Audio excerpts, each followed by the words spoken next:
money. That's all I ever hear in this house. Manny, look at this. Into traffic. Kick out. Robinson. Bullseye. It's a three. How about back? Give it up. Thornton fire. Punch. Gets it inside. Evans for the lead. But the answer is not there for Boozer. Tip attempt. Boozer inside. The attack and maybe gets the pass. Easy there.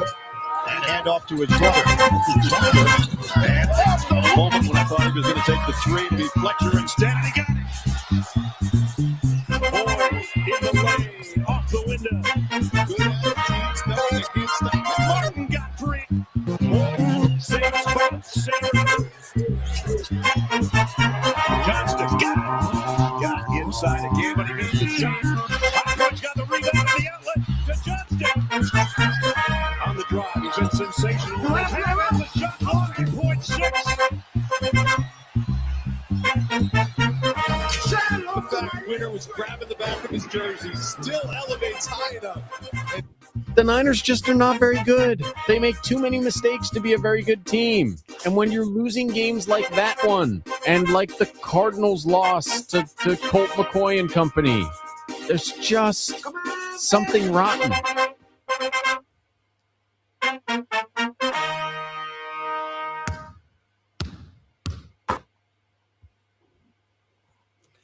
Hello, everybody, and welcome to the Humm Daddies. You like that clip there, Matt? That was Dave. That's an old one. That's excellent. Yeah. I wonder.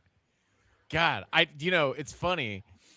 The Colt McCoy Arizona part triggers something. That's a long time ago for sure. That is Young Shanahan. No Yeah. doubt about Yeah. it. I would have said much nicer things about this year's 49ers. Hell of an impressive run by them. Yeah, well, you'll have your chance now. I'm Jake Lucas with Dave Greenstein, and we have a special guest tonight. You know him for many years on Bay Area radio, KNBR, and 95.7, both of your sports listening stations here in the Bay. Matt Kolsky. Hello, Matt. Welcome. Thanks for coming on, Matt. Hello, thank you. My pleasure. Happy to Yeah. do it. Always glad if anyone remembers me. So it's great.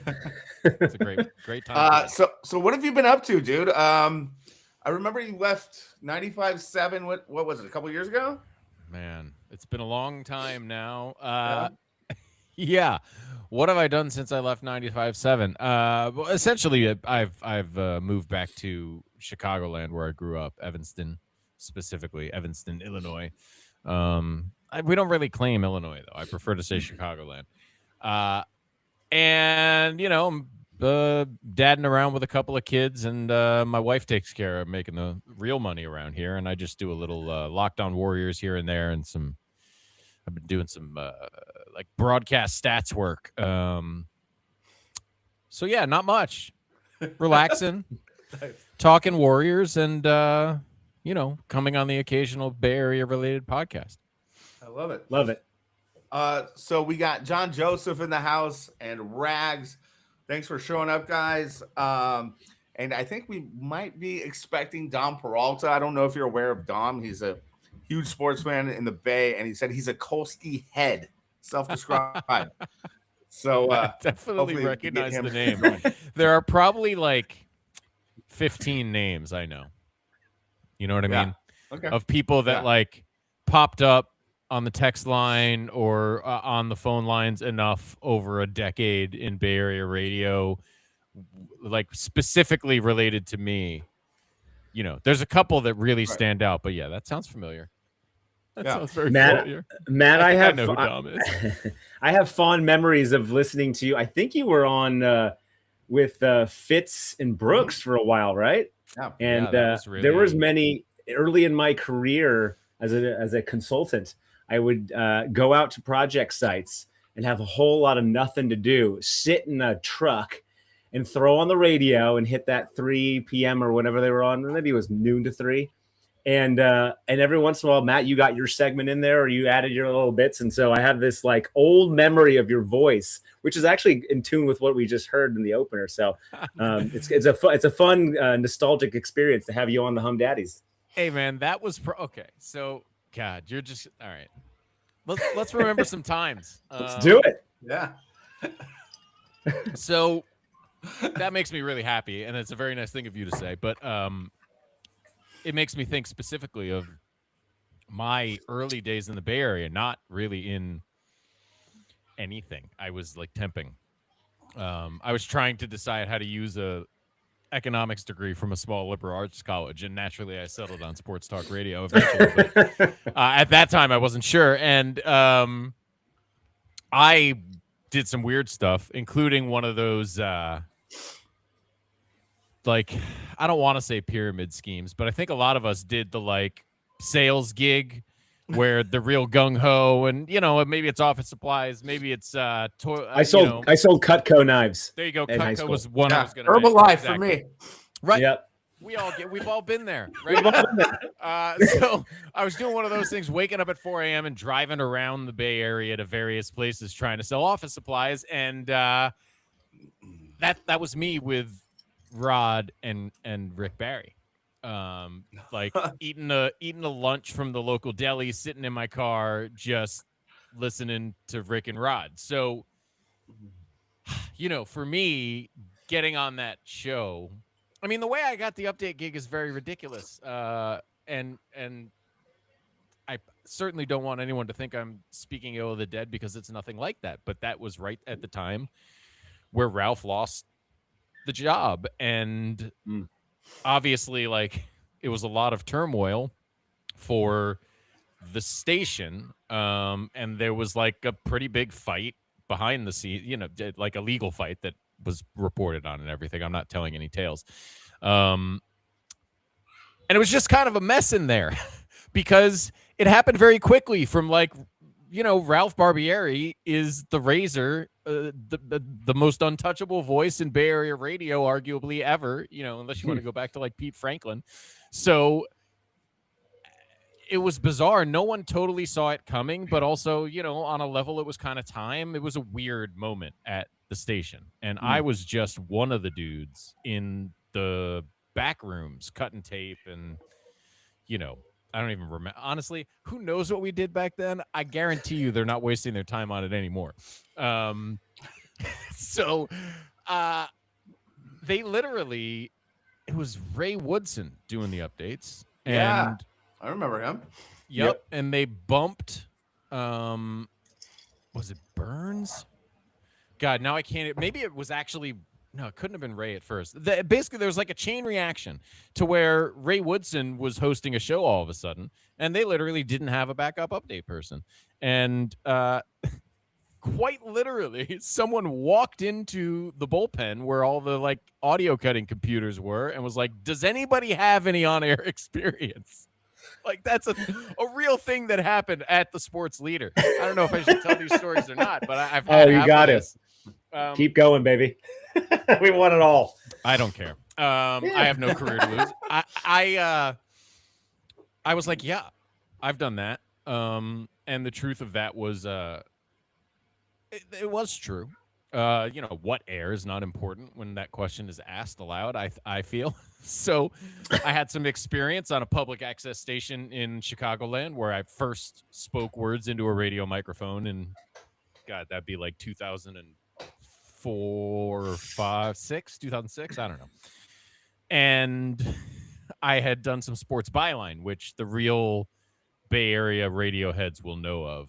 It's Ron Barr's Sports Network, and that's a whole other set of stories for probably a different podcast. But very little experience and not relevant, and I'd never done an update in my life, but I was like, yeah, hell yeah, I have an on-air experience. What do you need? As I think most people do in these situations. Like, that's how you get these jobs. Sure, yeah, I do that. Right. Give me it. And it was as simple as that. It was lucky that I was a temp update person, and like I was on the air from then until they got rid of updates. Matt, how did you decide to go from liberal arts economics to say, what, sports broadcasting, that's where I want to be. That's where my heart is. Was it like you were baked in Chicago sports your whole life and you came to the Bay and you got enthusiastic about the scene here? Like what drove you into that world? And Rag says you sound like Dan Patrick Kolsky. Oh, yeah? I don't know if you've heard that. That's a good comp. You know what's interesting? I don't think our voices sound the same at all, but that's incredibly insightful because Dan Patrick is the guy that I specifically listen to in terms of cadence, because I've gotten sloppy with this in my old age now, but as a young broadcaster, I was very concerned about my ums and ahs and likes and huhs. Mm. And Dan Patrick was the first guy I listened to that was like, he just pauses. Yep. The fucking guy just stops. Am I allowed to swear? Sure. Okay. The guy just pauses. He is totally unafraid of just mid-sentence being like, and I've been thinking about that. And at first you're like, but what I realized, and I heard someone say this about like performance in general at some point too, right? Is like your instinct is like, oh God, everyone's thinking he's having a stroke.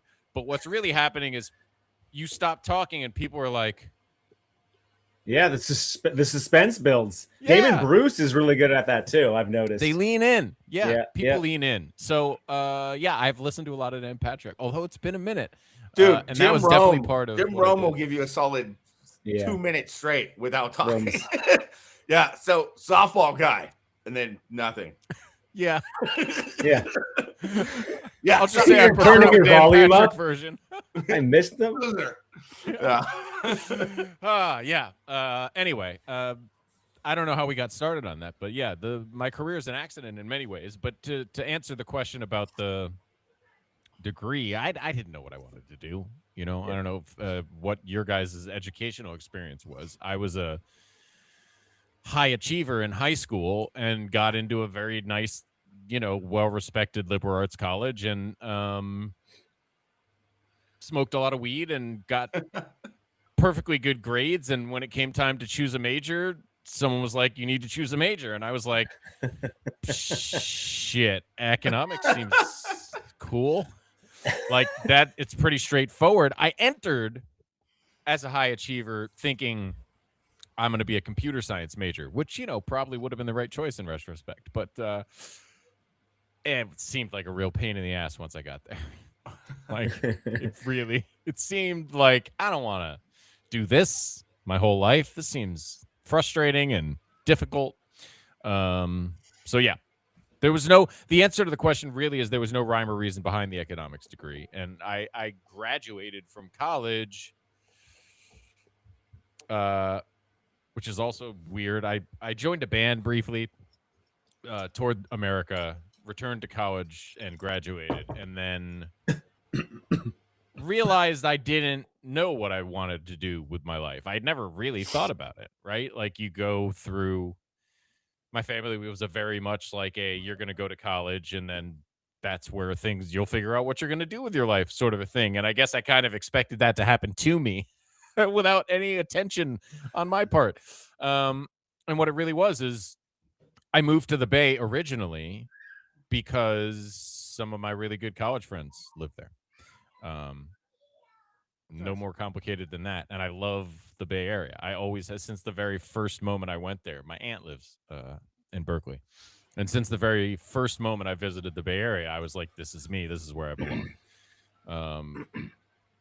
Nice. The East Bay in particular, with no offense to the San Francisco people. So we look forward to your return. Yeah, if only. I love San Francisco and the Bay Area separately from sports radio. But at that time when I was living in the Bay Area temping, I started to think, all right, like I've done some temp work around like finance and economics, and like that's not what I'm going to do. I can't sit in an office all day and do that. I'll die. I finally, for the first time in my life, at the embarrassing age of 22 or 23 or whatever it was, I was like, maybe I should spend some time thinking about what I want to spend the rest of my life doing. And it was a very easy answer when I actually thought about it. Like I would fall asleep listening to sports radio at the age of 5. Now I'm old, but the sort of Pete Franklin, if you will, of Chicago is a guy named Chet Kopic, who some people might be familiar with because he's a real crazy personality. More of like a peacock than Pete Franklin, but similar foundational city sports radio guy, right? And I remember I was listening to this guy at such a young age that his name was Chet Kopic, and his show was called Kopic on Sports. Not very complicated. And I have memories of being young enough that I was confused and thought it was Copagon Sports, and like Copagon was a word of some kind that I just hadn't learned yet, you know? So I was like a little kid. And up until, again, I was driving around selling office supplies, listening to Rick and Rod, like, what should I do with my life? I don't know. And finally that sort of clicked together, and what followed was a series of unpaid or very poorly paid gigs until I slowly and gradually worked my way back, you know, from 2006 or whatever, 2005, living in San Francisco with buddies, bumming around, being like, all right, well, how do I get into sports radio? How would that work? You know, my sisters. Do you guys know what the Maccabi games are? I'm just talking your whole podcast. I hope that's okay. No, go for it, baby. Do you guys know what the Maccabi games? Yeah, there it is. That's maybe not the best time to reference the Maccabi games, but we don't have to take it political. Yeah, my sister played in these things. It's like Jew Olympics for kids across America, and it's okay. I'm Jewish, and her coach. You're looking at a Greenstein here, Kolsky. Yeah, here we go. Let's party. I say all this only to say that her coach in the Maccabi games at that time happened to do this public access sports talk show on a, you know, random, again, public access Chicago radio station. And I was like, well, you know, I had graduated college, and almost every radio station, you have to be an intern. You have to like get college credit to get in the door. So I was like, all right, well, I could put some experience on a resume by going and hanging out with this basketball coach of my sister's. And he was a very silly and sweet man who like had a real pure love for the cheesiest parts of sports talk. You know what I mean? He just loved doing like overproduced segments with silly intros. And like, it was just a delightful time. And I sat behind a radio board for the first time and learned what the buttons did and got to say things on the air with very low stakes, you know? So anyway, I started telling you the story of my career, but basically I bummed around for a while doing things like that. I ended up working for a G League team, which at the time was the D League. Yeah. And and the difference is palpable. Yeah. And then initially went to, after all of these things and doing some of the sports byline that I mentioned before, tried to get into KNBR, and Lee Hammer basically, you know, said in retrospect, yes, Lee Hammer said no. It was in retrospect, no. He was nice to meet with me. Who the hell was I? But yeah, he was like, you're not at our level yet. And basically, by a series of luck and coincidence, I really became friends with Chris Townsend, and that was sort of the beginning of my real radio career. Townie, Kolsky. So I owe it all to Townie and Fitz and Brooks, man. I really do. Yeah, dude. So we have a show under our umbrella. It's called Heat Check, and it's hosted by Zachariah, who used to have a show. Yeah, with Townie. That's great. I met Townie at like the Greek festival that our buddy Pete McGoss's family is really involved in. I know 95.7 used to go there, and he was doing a show there. It was a good time. But also, I just want to say I overheard a conversation that I kind of put myself into. I was hanging out with at an event that Paulie threw with Rod and Daniel Ogden, talking about Pete Franklin and the Rod show. Or not Pete Franklin. The Warriors, great. Rick, yeah. Rick Barry. Rick. And yeah. By the way, total side note, complete non sequitur, and I'll let you finish. I apologize. This is the person you invited on your podcast, so you know. Yeah. Paulie Mack's in the house. What's up? Paulie Mack. I love it. You guys have to watch. Paulie Mack will love this. I know. You have to watch the ABA documentary. Rick is all over it. Okay. For obvious reasons. But 4-part ABA documentary on Amazon Prime. Now I'm doing Amazon Prime's work for no reason. Someone should pay me something. But it's just, I mean, honestly, the documentary is fine, know. but the ABA is so unbelievable. The stories are so crazy, and they don't even get to half of them. I mean, it's just, anyway. Rick Barry, ABA, great. Also, like, say what you will about Rick, and people have said a lot of things over a long period of time. The man says what he means, and he means what he says, and I can respect that. Yeah, for sure. And also, Dom Peralta is now in the house. That is the What up, Dom? Hi, Dom. Self-proclaimed Kolsky head. I appreciate that. Is now with us. So, Dom, if you have any questions for Kolsky, go ahead and throw them up there in the chat. AMA, I've had half of a. When do I tell you what I'm drinking? Yeah, let's do it. Looks Let's like go I have a. Let's go for the. What a segue. What are you drinking? People Matt, are probably like, why is he drinking sangria? Which now gotta, that I say that, is that a salted rim? I salted my rim. Okay, I'm not a big drinker, generally. Certainly not like a nightcap guy. You know what I mean? Like, I like to go out and have a couple of drinks, a couple of beers, a couple of cocktails, sort of thing. I'm not a big nightcap at the house guy, you know? Yeah. But when in Rome, you said you were going to ask what I was drinking and what I was wearing. And I figured the best way I could represent, like, who I am as a person was to do the things I would do if, like, some friends came over and they wanted me to make a cocktail. Okay. So I had some blood oranges just by coincidence. And what I've made here is a blood orange mezcal margarita for myself. Ooh, which I'm very I love excited mezcal. about. How'd it turn out? You know, dude, it's great. It's great. Very simple. Mezcal. This is an old guy thing, I think. I might even be old. Hopefully, I'm older than you, and I'm just talking about myself. But smoky stuff has really grown on me as I've gotten older. Like the flavor of mezcal. Mm-hmm. It's really. It's Scotch really and mezcal. I didn't think I'd get into it at 40. I thought, 50, it'll probably snag me. But for whatever reason, it hit good. I went to Mexico City and really fell in love with the just little shot glass sipping mezcal everywhere I went. I mean, and then I went to Oaxaca again. Really went even deeper into the mezcal world, and all of a sudden, it's like with that and Oban and I'm just like, shit, how do I not have a nightcap? So it's hard. I look at it every night and say, no, I didn't earn it. Dude, there's a German beer. It tastes like a campfire that I was super into when there's I learned this from a local brewery actually that makes a bunch of German things. There's a particular, I think it's called Rausch beer or something. Yes, that's it. It's a particular style of like smoked German beer. Yeah. Yeah, it's delicious. It's delicious. There's a German place right down the street. Oh, and I wanted to ask you, what part of Berkeley does your aunt live in? Because I'm in Berkeley as well. Oh, right on. Not. She lives in the it's been a few years, so I should be careful. But she lives in I would say Hood adjacent, but also 4th Street adjacent. You know what I mean? I love 4th Street. Yep. Westbrook. So I used to work down there. Right. She can walk to Betty's diner.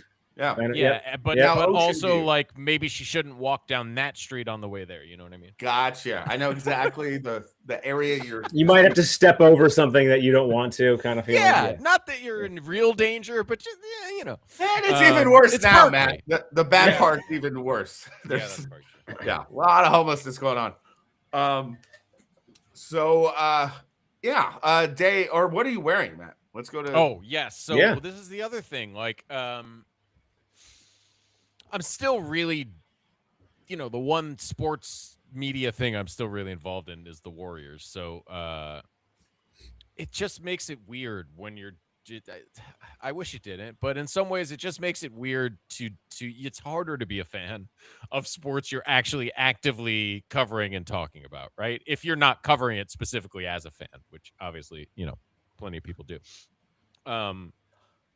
So, and that's only basketball now, but that was basketball, football, baseball more than anything for a decade, and I still certainly rep the Bears, and I consider it a football jersey, but what's become my obsession is soccer. So like I said, I'm a very middle-aged dad for you tonight with a mezcal cocktail and a Chelsea sweatshirt. That's where I'm at in life, and I decided to represent myself honestly. Nice. Love it. I'm no stranger. I mean, Dave played soccer growing up and played in high school. He was pretty good. So did I. Yeah, okay. I wasn't that good, but I did play, and it's probably, if I'm realistic, although I guess practice makes perfect, but it's probably the sport I really understand the deepest. I mean, it's the one I played the best. I certainly have always loved basketball more, you know what I mean? But I never played at a level to where I'm super good at getting really X's and O's with you but even in basketball, which I've talked not about a lot of American Jews were ever very good at basketball. It's a short list. I mean, listen, Matt, I love playing hoop too, and I could keep up with a team of 6-footers. But once those 6'3", 6'4" guys came along, I was like, all right, well, it was fun playing. I'm going to go over to this other rec league over here. Right. For me, and that same, and it was the same for me as well when people started breaking like 85 in baseball. In right? baseball, like, yep. This was nice. I had fun, but I can't do this. Yeah. So yeah, soccer was my best sport, and I really get it, but this is so obnoxious. I'm such an obnoxious person. I got it enough that watching MLS when we were in our 20s was like, I can't do this. Because I legitimately believe if I just practiced a little harder, I could be out there right now. You know what I mean? Like, and even now, that's a ridiculous thing to say about MLS. But I legitimately still kind of feel that way about the MLS of the early 2000s. Like the pre-Beckham MLS was tragic. My high school team would have beat some of those teams. What about Freddie Adu? Exactly. Exactly. No offense to Freddie. I hope he's doing well, but exactly. 14-year-old Freddie Adu. Man, what a weird time. Can you imagine how hard it would have been to be Freddie Adu now with social media and stuff? Because he just kind of disappeared. Like people were like, "Oh, it didn't happen," and then we never heard from Freddie Adu again. Really. Yeah, he was. He got the LeBron, Bryce Harper treatment. They tried to pump him up like he was the next coming of. And then he just stopped growing, and he was like 5'7" forever. It was like, I don't even know if he got to 5'7", and he also was good. Messi's 5'7" or 5'8" or whatever, right? Like, I mean, come on, it didn't pan out. It happens. So I was never into soccer growing up, but I got into it big time because of a taller man who played soccer, Cristiano Ronaldo, and a more beautiful man, if you would. Beautiful tall man. Can't take that away from him. Crush on Cristiano, so that got me in, and now I'm all in. I've been an avid fan of, especially World Cup and Euro Cup are great. But you like your Premier? You're a Premier guy. I was a La Liga guy when Cristiano was on Real Madrid, but now I've been into Premier. Yeah. I briefly lived in London, like for a few months. Right after, I guess it was sort of after college. And I just by pure coincidence, there was this. Things used to be weird. If anyone under 40 is watching this, there were weird things out in the world that like probably shouldn't have existed back when we were younger. And one of them was an organization that would like help you get a work visa for any English-speaking country in the world. And I remember that. I know a couple people in England, so I was like, that sounds awesome. I could do that. Yeah. So I was just tending bar at a pub in London for 3 months and just like saving up enough money to travel to a couple other places in Europe, which was only partially effective because you don't get tips. Anyway, I say all this to say I lived very close to the stadium. I lived very close to Stamford Bridge at that time. And I was like, oh, I'll be a Chelsea fan. And so I bought a hat or whatever and said I was a Chelsea fan. But I only really, if I'm honest, started fully locking in like 5 or 6 years ago now. And now, look, I still, given the opportunity, I would live and die by the Bears and the Bulls. Absolutely. The Bears look like they might give me that opportunity finally in my entire lifetime. Finally, the Bulls are millennia away from that. I've got to a point where Chelsea's the team I care the most about. I think, like as a fan, as like a fan who I try to stay out of a lot of the nonsense when it comes. Because boy, that's the other thing I didn't know. And if you're a Premier League fan, you know this. The nonsense level in the Premier League is remarkable. I mean, it is. You think the Warriors are entertaining. The way fans turn on their teams, the quickness with which they turn on managers and players for that. Dude, it's wild out there. Fickle. The hooligan ficklest of the fickles. And it's amazing. It's crazy. It's so, and it's nice to be like, I really care about this team, but also look at those psychos. That's pretty funny. You know, I feel like I'm in a really good place with my Chelsea fandom. I just wish we could do the chanting that you get at an English Premier or soccer game. If we could bring that to the NBA, wouldn't that just dazzle the world of social media? For Relegation and like clever chants are I want to tell things. Rags real quick. Sleep tight. He's in New Jersey. He's 3 hours ahead. It's midnight. Have a good night's sleep, buddy. Rest up. I get it. You know, I get it. Okay, Dave, let's go to what are you wearing and what are you drinking, my good friend? Wearing tonight. Sorry, wait. Before yeah. you go, just Yeah, because sure. I'm having a great time interrupting. Yeah, I'm also wearing my Klay Thompson on a beach with a drink and a basketball shirt. Nice. Does he Klay still have Thompson his forever? Does he still have the bulldog? Yes, he does. There she is. Yeah, yeah. Sad. R.I.P. Rocco. But R.I.P. Rocco. Yes. Great We had a good Instagram, time. Rocco. had a great Clay's run. living his best life with Megan Thee Stallion, though, so good for him.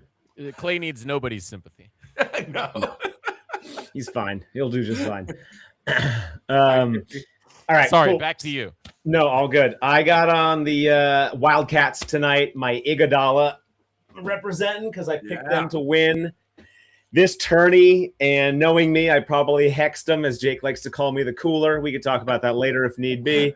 I have a great gambling record of 0 and 1,000 or whatever the hell the tally is now. And with that, I also am carrying my Cal cap here that I got at an event that I was at. Missing in action tonight, Matt, is our other brethren, Humm Daddy Joe Starkey. And this one, Joe, is for you.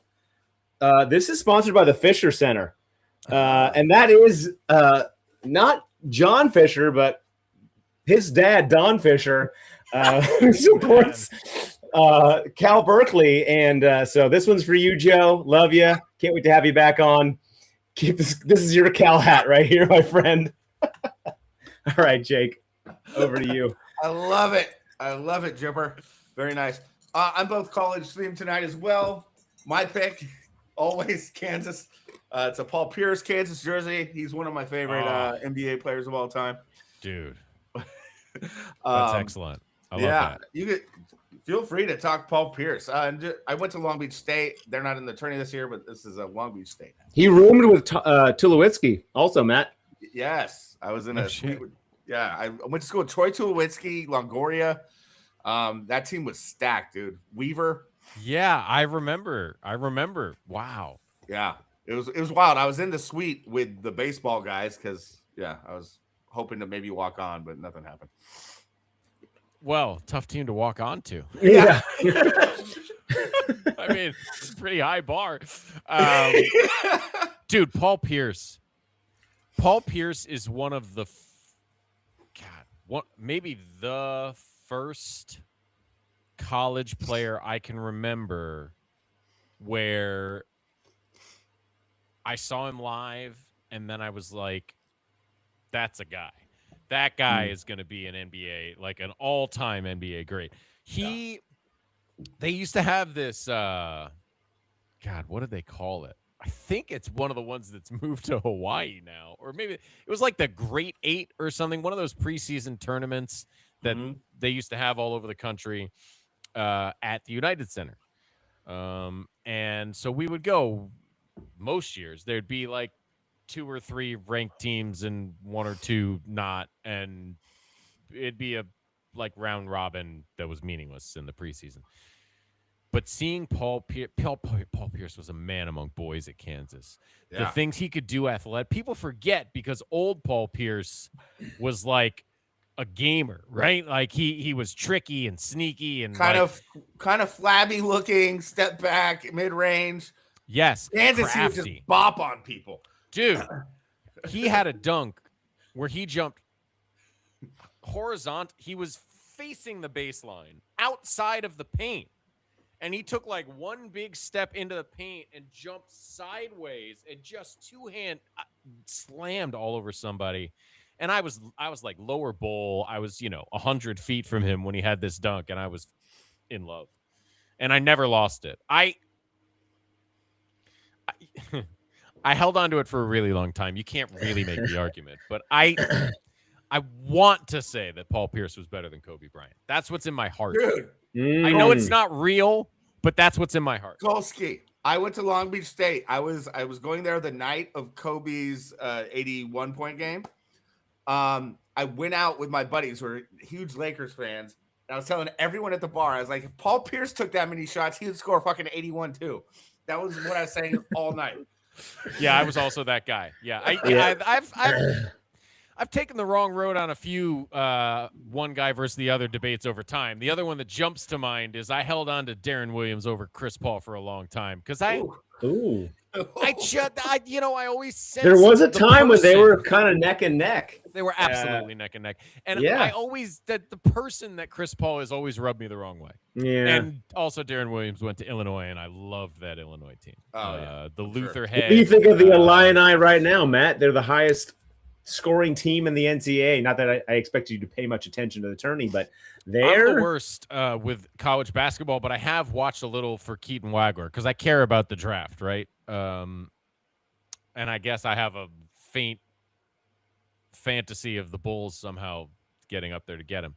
Although I might as well fantasize about getting AJ DeBonsa, I guess, if I'm going to do that. So anyway, one other question real quick. Real quick. So Jake's got the Kansas jersey on. Darren Peterson, who plays for Kansas, he went to Prolific Prep, which was the AAU high school that was associated with Napa Christian. And so they played. I live in Napa, and I got to see him play a random game at the community college here. They play a couple of games. And it was, this guy, I don't know. Tournament, you kind of want to see somebody show up. I don't know if Darren Peterson's the real thing. I'm not sure yet. He's kind of quiet. He doesn't have the kind of like the personality that jumps out at you. But this guy on the court was, just no one could stop him. He was a man amongst boys. Not like maybe necessarily Paul Pierce, but he's also a freshman right now. So the one full college basketball game I watched before tournament time this year was the DeBonsa Peterson, thing where he looked really good early and then sort of sat out a lot of the second half. And it was part of the whole cramps thing, which I guess he's talked more about now. But I guess my question to you is what I have heard from, as an avid basketball podcast listener is that even what he's done in college when he has played doesn't look the same as what he was doing in high school. Like the explosiveness and like people have said that watching him in high school was like, this guy is really different athletically as well as, he's a good shooter. That's an interesting one. I don't know. Yeah. Would you guys be afraid of the cramping, whatever's been going on this year at Kansas? You got to play 82 in the NBA, and if you can't hang for a whole college season, it does smell a little bit like a trap pick. But a lot of NBA guys are playing 25 games a year now too. So. That's true. Load management is a special thing in the NBA these days, especially if you play for Utah or the Wizards. We got a diehard fan asking you a question, Kolsky. The Kolsky head, Dom Peralta. All right, says, Dom, what's 10 up? plus years into doing the toy department. Oh, Matt, wow. do you have a favorite episode? I try to catch them all. He is a real Kolsky head. No, dude. I am so thank you for listening. I love this is a labor of love, the thing that he's talking about. I don't know if you guys are rock radio listeners at all, but we used to listen to Live 105 and K-Fox. Do you remember Derek Madden? Yes, I do. So that's my guy. And a very long time ago, in what seems like a different life, one of the many strange bosses of not KNBR, but like the cluster, if you will, which was the property of multiple companies during my time in the Bay Area. But at the end of the day, like someone's in charge of the whole market worth of stations, right? And one of those guys was a particular goof, not in a bad way. I liked him, but decided for whatever reason that the sports update guy should pop in to the afternoon rock radio DJ who on the Bone, who at that time was Derek Madden, and just like waste everybody's time with 3 minutes of sports of some kind, right?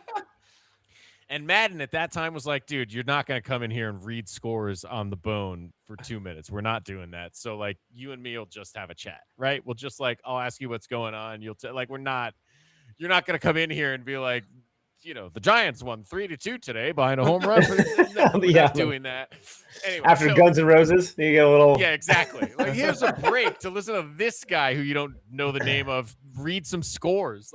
We were already, I mean, it wasn't great because ultimately I lost the job, but updates lasted way longer than they should have in sports radio. I think we all know that. If we listened to the stations, there were so many times where it's like, I've listened to sports scores and 5 minutes of commercials since anybody said anything interesting. Like, what are we doing? I have it all on my phone. Why are you saying this out loud? So Madden and I started doing this thing where we just rapped about sports for 2 minutes every weekday and just sort of started becoming friends. And then those conversations started extending to the hallway and we started talking about TV and movies. And when the goofy boss moved on and somebody was like, get those updates off the station, we were like, well, what if we just did like a 15-minute podcast instead where we just like talked about whatever the hell we wanted to? And that started to become more and more about TV and movies and culture and music and all sorts of stuff, right? And sports. And then he left and went to LA and ultimately ended up in Minneapolis. And, we remained friends and in contact. And one day, this is a long time ago now, I just published episode 449 the other day. Nice. I just reached out to him and I was like, I've had this idea for a long time because I was always very struck by the phrase, the toy department of life, right? Yes. And I found that, I Fitz say that at times, no? He was a fan of that, but my fandom of the phrase predates even my relationship with Fitz. And I had tried it before, actually, in the very early days of podcasts when they weren't really podcasts, but people had started like posting audio online in weird places. Right. Like I was one of those weird nerds. Yeah. So yeah, I was like, I've always had this idea of like a podcast called The Toy Department that we just can talk about anything that's not serious, right? Yeah. I mean, that's essentially been my desire in my life and career is to like, I certainly have opinions on serious things, but I've get very little joy out of sharing them publicly. Usually, I find it to often be a miserable experience. So I always wanted to. Right now, what do you think? We can definitely do that. It's not that I'm afraid. It's just that I'll get agitated. You know what I mean? Yeah.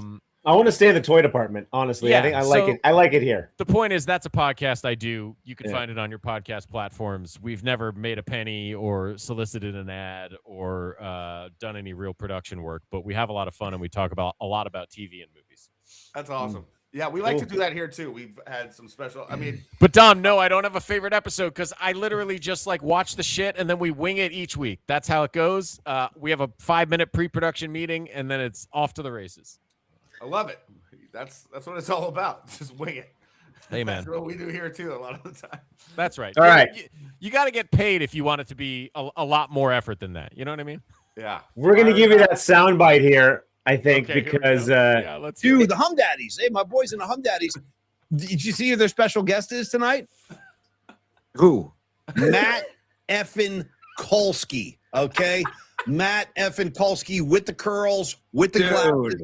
Yeah, Kolsky.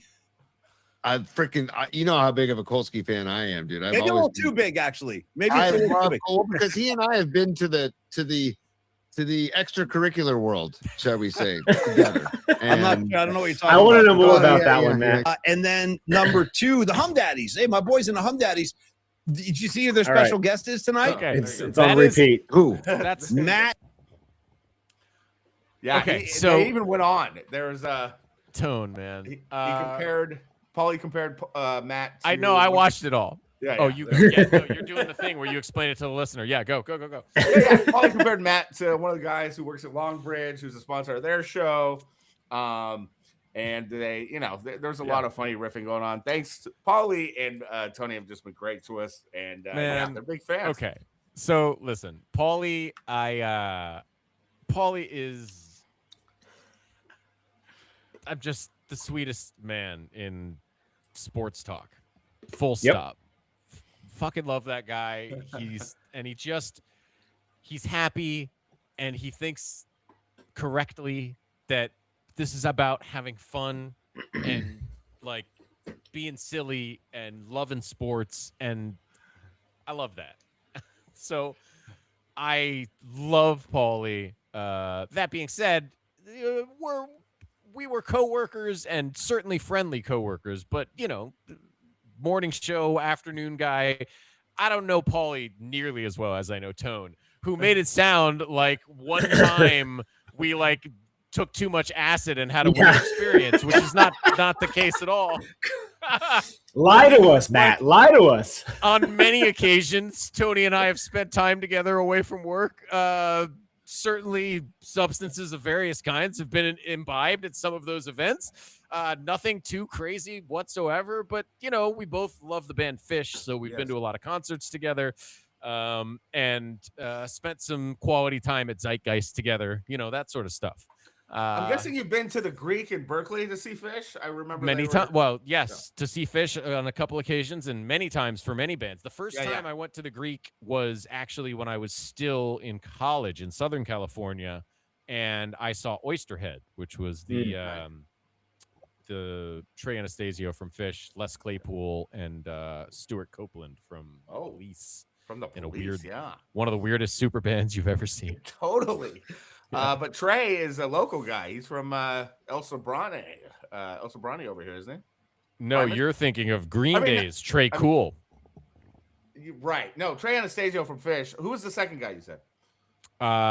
Les Claypool. Les Claypool is what I'm talking about. Yeah, I think he might be. He's definitely...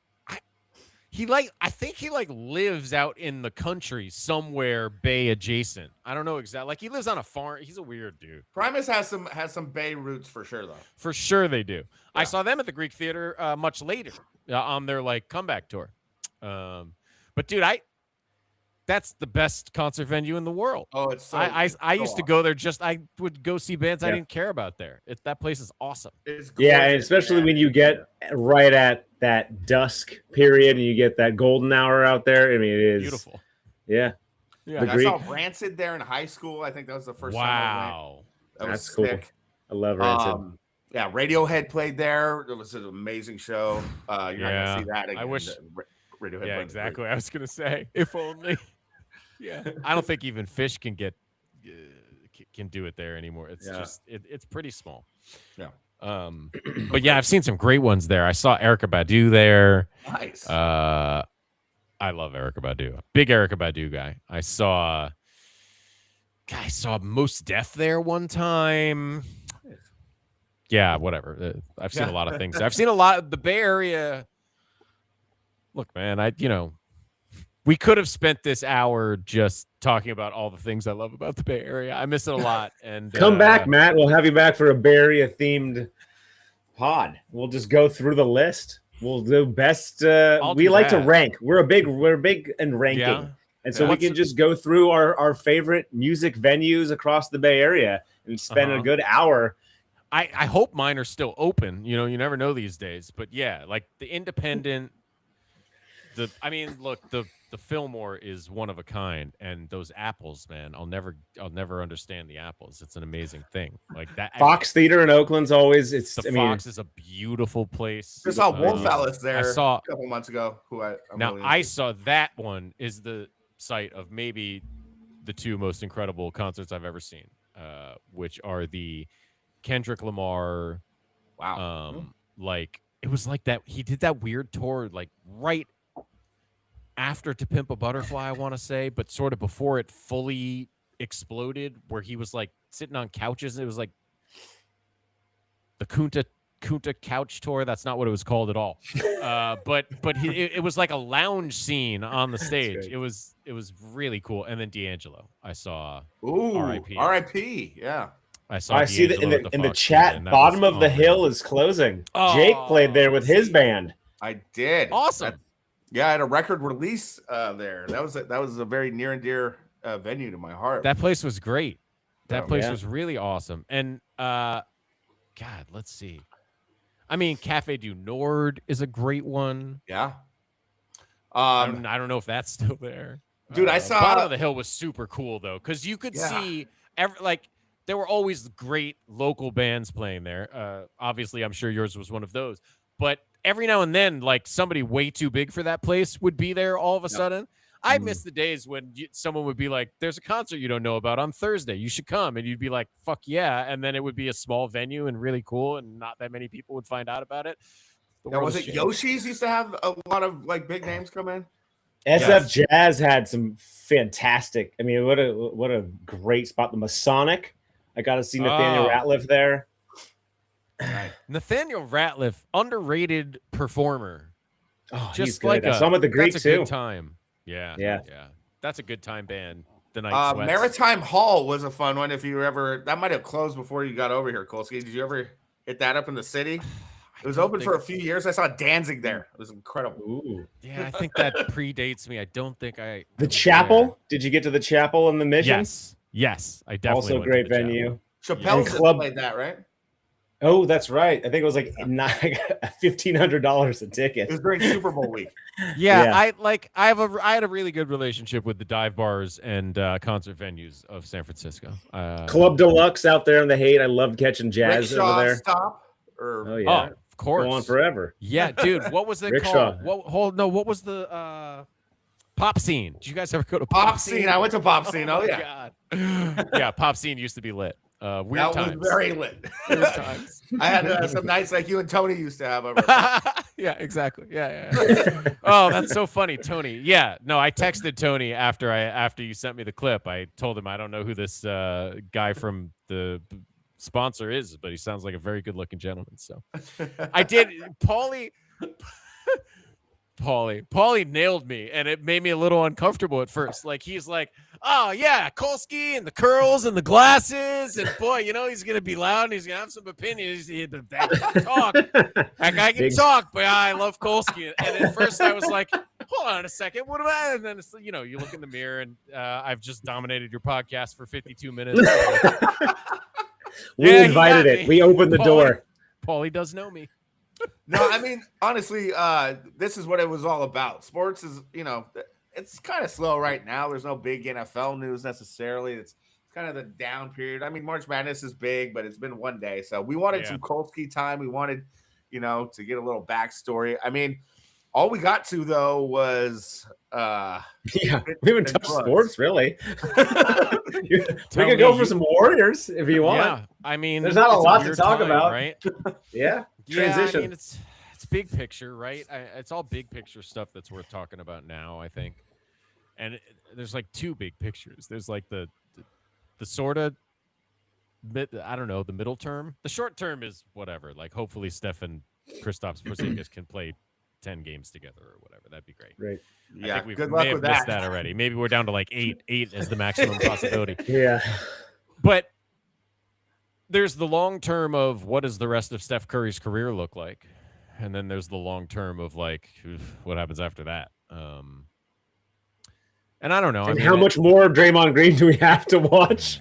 Yeah. That's a tough one. And I think the answer is the rest of his career done? too. Until Steph's done. And I do this every time I start to have this conversation because it makes me a little uncomfortable. But like, I love Draymond Green. Do you see that? I love Draymond too. We all love Draymond. I got Green. my jersey back in the, Yeah. Listen, here's what Draymond's done for the Warriors.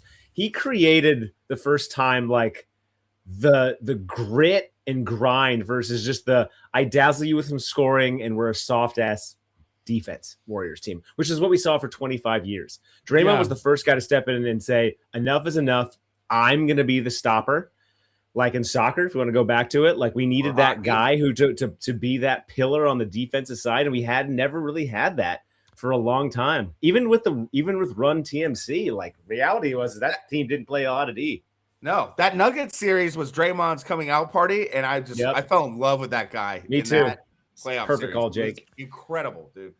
Yeah, so my parasocial relationship with Draymond goes far further back than that because when I used to watch college basketball, was a Big Ten guy for obvious reasons. Northwestern's right down the street, and the only thing good about being near Northwestern sports is that they played all the Big Ten teams every year, so you could see really good teams. And so, for whatever reason, because Northwestern sucked, I became a Michigan State fan as a kid because they were awesome all the time and they were in the Big Ten. And so I remember Draymond and he wouldn't disagree with me, pudgy freshman at Michigan State. He was a with chunker. Braces and a T-shirt on under his jersey. And like that first year, I watched him and I was like, that heavy kid can pass the shit out of the ball, man. That is not normal that like a 6'7" college power forward is the best passer on the floor. And he talks about this now sometimes, but people really forget he wasn't a defender at all. Like, not that he was a bad defender. He was one of the scorers on his team. That's right. Yeah, I remember him telling. He was like a player of the year candidate level scorer in college, and he had everything. Double machine. You could watch his highlights and you realize like Draymond, if he wanted to, could have had a decent mid-range kind of fadeaway. Like he could have been that guy, but that analytics kind of ruined him. And one of our heat check guys, Artie, would say that Kevin Durant ruined Draymond's career on the offensive side of the ball. Because that was when Draymond, after the 73-9 season, could have kind of taken some next steps and improved his offense. And then Kevin Durant kind of swallowed up any chance Draymond had of taking other shots than a layup or an occasional corner three. So yeah. Thoughts? Is that real? Is that no, that's 100% real. And I would love to give Draymond that quarter for his entire career. I'm not sure that, I don't know that he was ever going to be a high-level NBA scorer. I don't know that there was any world where that was going to happen. He sure was like Game 7 against Cleveland. Did Draymond? Yeah, he could have a game, and Draymond would have lit up the NBA in the 80s. You know what I mean? Like, he for sure could have been an undersized power forward in the 90s, probably, although it was a pretty big time in the 90s. But the way the game went, with the three-point shooting. Yeah. I like how many guys DeMar DeRozan is the only one left now who scores without shooting threes. It's really crazy. He's really the only one. A couple of centers, I guess, but even most of them shoot threes. I miss the mid-range so much, dude. That like Jordan's mid-range and Paul Pierce's mid-range. It's one of the sweetest things to watch in NBA history. Rip Hamilton. Had such a great Hamilton. Sorry, I can't join you on that. I thought everything Jake said was right. So Michigan State, but not the Pistons. I can't support the Pistons, and also, God, the face mask thing pissed me off. All right. He used to act like he was better than he was. Well, they used to body slam Jordan in the playoffs in the '80s. So, yeah, I have long time enmity for the Pistons. That goes. We'll give you. How about Jimmy Butler? And this is actually something I wanted to ask you, Matt. I kind of I was doing a little bit of down memory lane with the Bulls, because I knew you're going to be a Bulls guy, or I assumed you would be. For sure. And listen, there's a sliding door moment with Jimmy Butler, Derrick Rose, Kirk Heinrich, and this team in 2015 that was up 2-1 against the Cavs and kind of had them against the wall a bit. And then LeBron, I don't know. I mean, you never want to call it luck with LeBron, but he made some pretty timely shots and had some pretty timely plays, including a block, which is always part of LeBron's repertoire, if you would, to do that to him. We experienced it in 2015 a little later. And that was a little bit of like the door closed a little bit on the Bulls after that season. And it's kind of been since then. I feel like maybe they've had a couple of playoff teams, but it wasn't really after that. Was kind of the last time that the Bulls were relevant. So I was kind of curious what your take is on that team, and also is there? Do you want to expand on is there light ahead? No, in Chicago? Not that I'm aware of. I mean, I love the kid they drafted. I love Matas Buzeos. I really think he's something, but he's on a team that makes no sense with a bunch of guards that they traded for.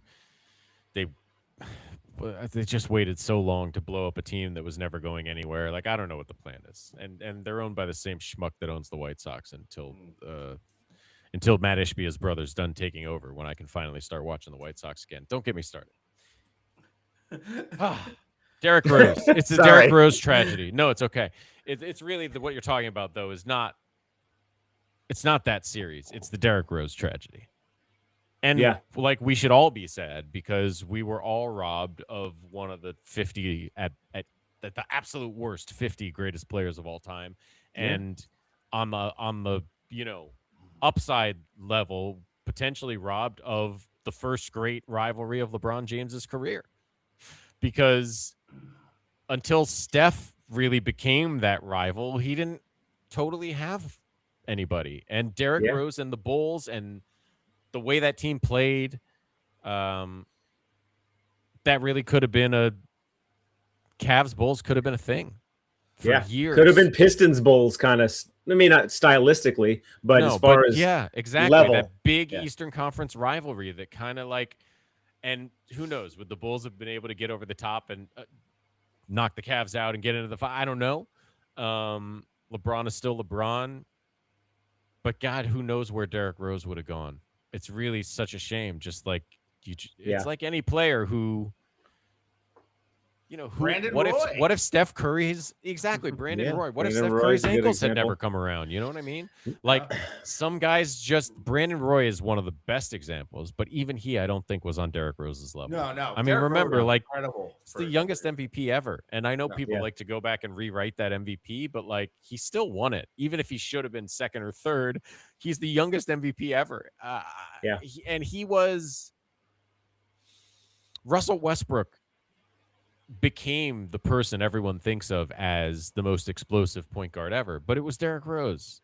I would take Derrick Rose in his prime any day over Russell Westbrook. Well, he was also just like a less insane basketball player. Generally. Once upon a time when we had nothing to root for, Monte Ellis was our version of Derrick Rose. I liked Monte. I understand.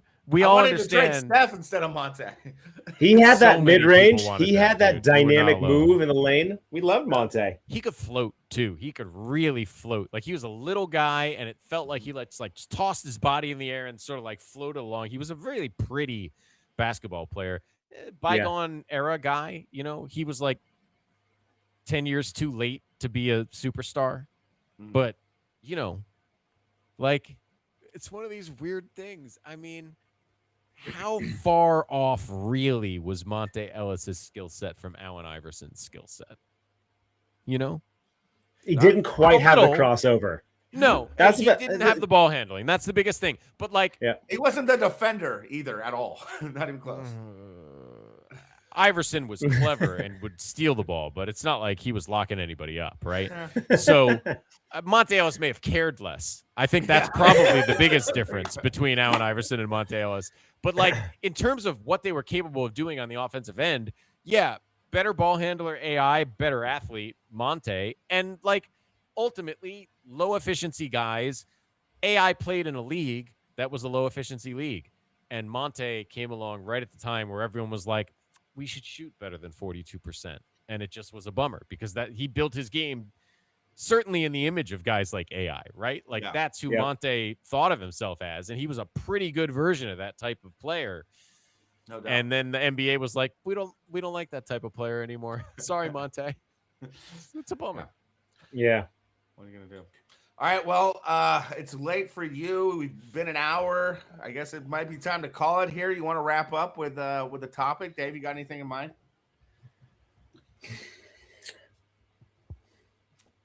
Matt? This has been awesome, Matt. I didn't know where the conversation was going to go tonight. Yeah. I love that we took it to a little bit of music. I love that we took it to a little bit of sports.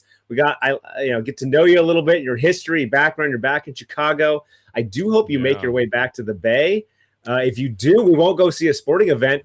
We'll go to the Greek. That's the reality. And I do want to leave the door open because Jake and I, we did a Best Westerns show last couple of weeks ago where I did my top 10 Westerns post 2000. Jake did his pre 2000. Listen, we're always looking for new things to bring to our own toy department. So if you'd like to join us again for something that you're intrigued by, or if you want Jake or I to join the toy factory and hop on and talk about something, we'd love to join you. Yeah, Polly's joined for a couple of music-centric episodes too. And Jake's a much bigger music head than I, so I will defer. Well, and movies. Listen, yeah. As I said, especially if it's the difference between me watching Iron Man 3 again while I smoke a joint or hanging out with you guys for an hour. It's this is fun, so I'm happy to come on anytime. Awesome, but. Man, Westerns. You got me thinking now because I'm not really a Westerns guy. But for whatever reason, when you said that, did you guys watch? This is not a Western film at all. Did you watch the Netflix series? I believe it was called Godless. It was about like women in the West. But like with guns. It was intense. Was that the Kurt Sutter produced one? Huh. It's a good question. It's a good question. I don't know. Sons of Anarchy? I haven't thought about it in a long time, but for whatever reason, when you guys were said like we were watching some Westerns, what made the top 10? The old ones, like I'll recognize the names. I don't really. Treasure of the Sierra Madre on there. Is that one of them? No, it's not. The Searchers. You have the Searchers. I'm just thinking of the names I know. No, we should have had you on there. I haven't even seen the Searchers. Like I just know that's a famous Western. Butch and Sundance, Tombstone, Unforgiven. Well, okay. Oh shit. Okay. All right. Yeah. Maybe I could have participated in this more than I thought. I'll be your host. There Will Be Blood, Django Unchained. I mean, we had a lot of the ones you'd expect. Yeah. So those are post 2000. Post 2000. I was before 2000. Okay. Did you get like a did what was it? The 310 to Yuma? Did that make it in there? Yeah. Yep. Okay. I had 3 Amigos in there too for my Sure. Yeah. That for men of a certain age, it's a classic. Oh yeah. And Hell or High Water from a newer kind of more modern. Oh, yeah. Very cool. I don't think I liked that one as much as everybody else did, but it was pretty good. Really? Or I'm confusing it with another one. I do that.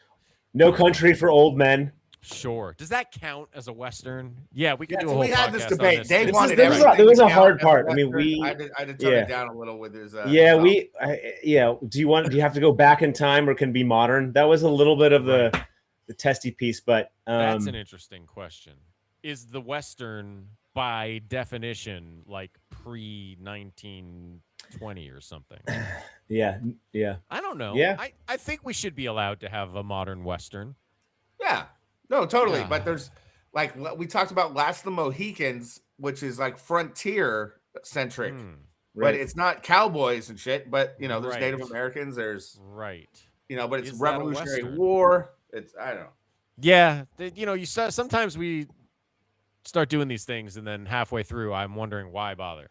Yeah, not why bother. Not talking about the movies, but does it matter if it's technically a Western? Yeah, because you just want to get to the movie you love and explain why, and that's more of what was the purpose of it. Yeah, so totally. I mean, No Country for Old Men. It's always a good time to mention that movie, right? I think anything in West Texas it's considered a Western. Yeah. Have you driven through West Texas? You just feel like you're in a Western. I have too. It's worse than 5 by a lot. Like it is just it is blank canvas of just weed. It's just empty. It's vacant. It's bad. West Texas is really bad. Nebraska and quietly I've done that Eastern before. Colorado, really tough. Now they're green, but people don't realize the mountains don't start till halfway across Colorado. Yeah, the eastern half is just more Nebraska with a different name. But that's a long drive. Although it's not as grim as West Texas. West Texas is like the 10 in Texas is grim. Dude, I've done a lot of driving in this fine country. Stopping at Chewy's that John Madden used to go to was the highlight. I used to have a book. A book called Road Food. It literally was like some well-traveled people had stopped at like Greasy Spoons all over the country, and I just had it in my car, and we'd go on road trips and like be in random ass places and pull it out again, back in the days when you had maps and not a phone that told you where to go. And we'd be like, oh, weird. There's a town called like Grayleen, 30 miles from here that has a like Italian restaurant that this lady said is one of the best meatballs she's ever had in her life. Let's go check it out. Yeah. At one point it moved online and I kept looking at it, but bygone days. Love it. All right. Well, I guess that wraps it up with road tripping and West Texas talk. But Matt, we'll have you on again. I'd love to get you on with your old buddies at KNBR. That'd be a good time. Sure.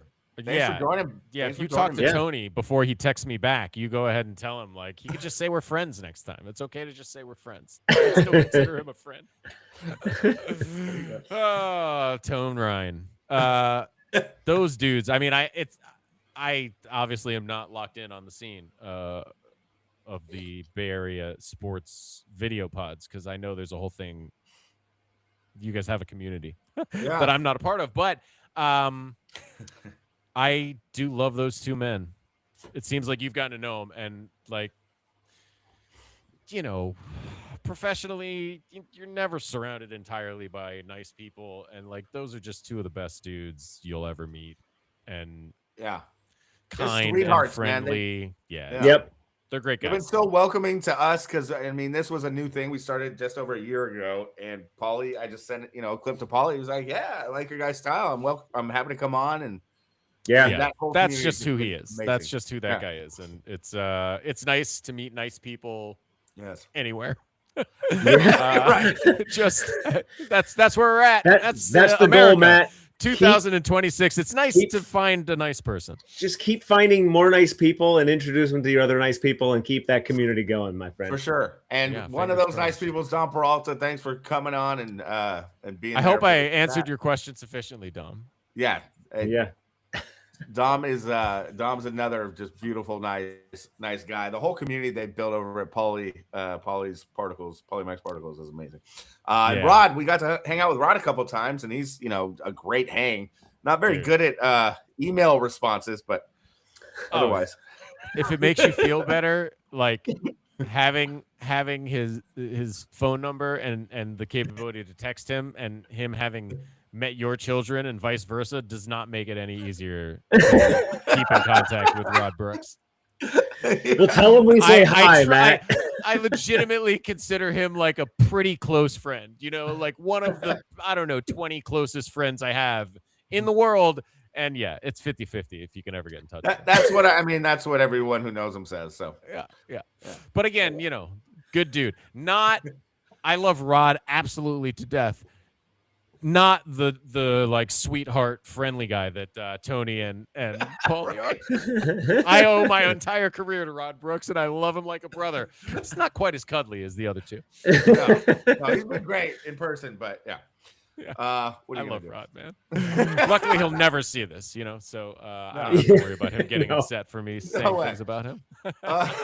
No offense. Yeah. All right, guys. He doesn't know that the toy department exists either. So, check me out. Locked On Warriors, Toy Department Podcast. Thanks for having me. And literally just, give me a shout anytime. I'm always happy to do it. The great. Thanks, Matt. Matt Kolsky. Thank you, gentlemen. Thank you. Dave, anything? Holla. We'll see you in the next episode. Yeah. Thanks for chatting. See you later.